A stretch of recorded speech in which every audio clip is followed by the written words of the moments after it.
Hey, assalamu alaikum everybody. I hope you're doing well. I'm sorry I have allergies right now, which just started kicking in the last hour. But I've been here for, gosh, less than 48 hours. In 8 hours, it'll be about 48 hours. Sorry about the lighting. I'm staying at a friend of a friend of a friend's place right now in Istanbul, and they're very nice. And I just wanted to tell you, what's happened in the last few hours, and then I really have to go because I have to go to some more places. When I was in the airport in Detroit, yet another nice person at the airport. I talked about going to London from Berlin and how someone was just like, go ahead with your bags. Well, I basically got a bag for free, a checked-in bag for free, because they're just like, is Turkey really a part of the Middle East or is it part of Europe? They're like, it's not very clear. Go ahead.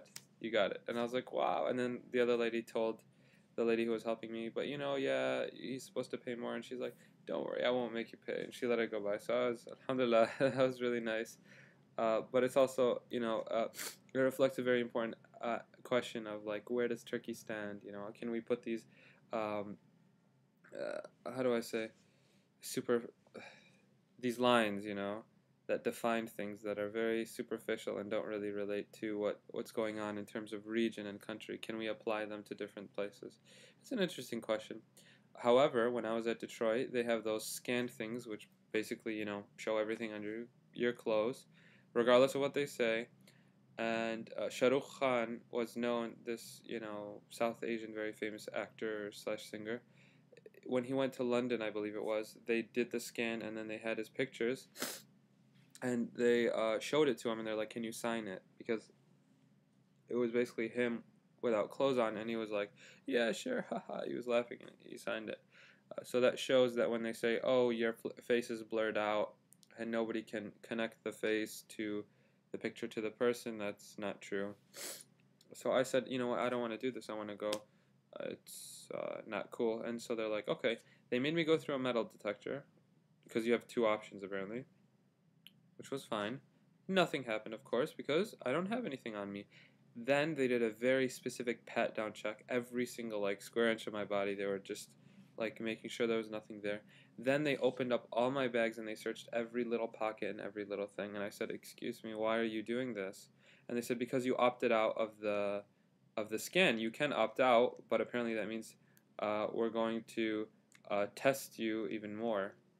And so it's like, okay, so I guess I don't have a right to privacy anymore to not show my body and expose myself to random strangers, right? Oh, I'm really sorry about the lighting, but whatever. Yet at the same time, if I opt out, which is my right, then they're going to give me extra hassle, extra time. I was waiting there for so long just for them to get through everything. They took these little pieces of paper and like put them against the bottom of my laptop, my external hard drives, and they put them in this scanner thing to see if it tests for, I don't know, bombs or something. Just ridiculous. So yeah, just so you know, yes, your body is exposed. If you don't care, that's cool, but I do care, and I'm gonna keep opting out, even if they make me wait longer. And I don't think that's cool. The flight was easy, alhamdulillah. I took Lufthansa, and it was great to practice German. I stopped in Frankfurt, and that was great as well because I got to see some more German in practice. So I was speaking a lot of German, the little that I know. Uh, and it was very nice. Then when I got to Istanbul, I was dead tired. I slept 3 hours the night before the last night in America, and then I tried to stay up, but I only slept 3 hours again. I got here, and a friend of a friend picked me up from the airport. He was so nice, very very nice. I was on a bus for an hour and a half, going from the Atatürk airport until the Asian side, which is where I am now, and it was just very interesting. But it hasn't sunk in yet. I don't feel like I'm in Istanbul yet. um, it just takes time. I need to find a consistent schedule of everything, and I'm still searching. I don't have a place to stay, so I had a place to stay, and then they canceled a week before coming to Istanbul, and then I had another backup place, and they canceled the day of. So I'm staying here temporarily until I find a place to stay. And things are all just kind of up in the air, but hopefully all the leaves will settle down, and I can have a regular schedule to study Turkish and be consistent. But now the Turkish I know has helped me to get by. I mean, I can get by. I don't understand a lot, but the few words I know help me to get by. When I went to on my first day there, I went to pray the morning prayer. I came with a thawb, which is a long flowing cloth, which is very traditional in Arabic culture, but people in Istanbul don't wear that. I want you to know that. And one of my friends, he does wear that. He also wears a turban, which is illegal for Turks, actually, from what I've heard. So as I was walking there, it's very obvious I look Arab, so it's not like I'm a Turk who's trying to make some sort of political statement. Uh, but it's just easier to throw on, for going out early in the morning. Just put over my PJs. And so when I did that, so many people just looked at me and they said, Salamun alaikum, Salamun alaikum, Salamun alaikum, peace be upon you, peace be upon you, because it's very clear that I'm a Muslim, wearing that.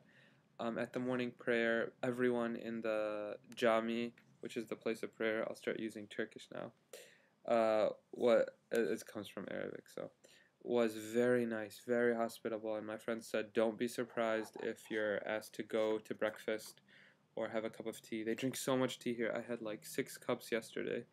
Oh my god, and my friend said he has 10 to 15 a day. So there's just so much tea. I mean, for breakfast I had like 3 cups at least. Yeah, 3 cups. And then we went out for breakfast. Excuse me. And my friend, we had chorba, which is soup. Okay, excuse me, my nose is running too much.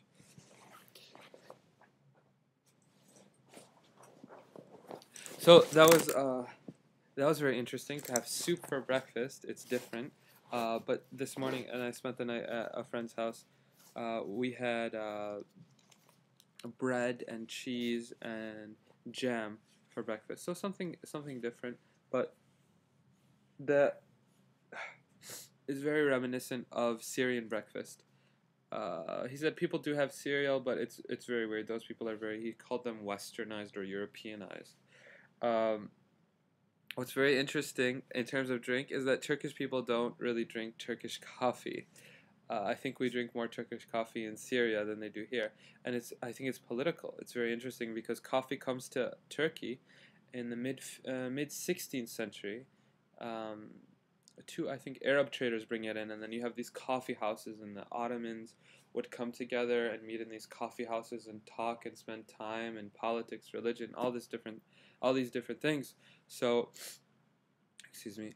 Uh, here comes the 20th century, the decline of the Ottoman governance, and suddenly, this coffee becomes a symbol, from what I've heard, of, this Arab thing or this old thing. So they switched to tea, and I also heard there was this big trader who used to grow tea leaves in Turkey, so maybe it was economic as well. So you have a lot of people. I mean, I've been telling people, let's go get a finjan cup. Let's go get a cup of coffee, and people would say, I don't really drink coffee. I drink chai, which is tea. So I just find that very interesting that they don't drink the Turkish coffee. Also, for tea, they use sugar cubes. That's so interesting. They don't use spoons like how many spoons would you like? It's cubes. So everyone has cubes. They sell cubes everywhere. At restaurants, they give you cubes, and you just kind of dip them in.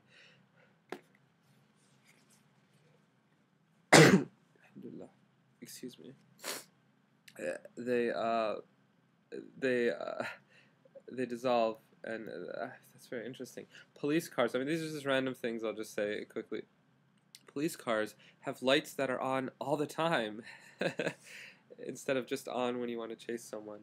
Um, they're nice to cats and dogs here. There are only a few, but everyone's nice to them, and the cats are very nice. They come to the people.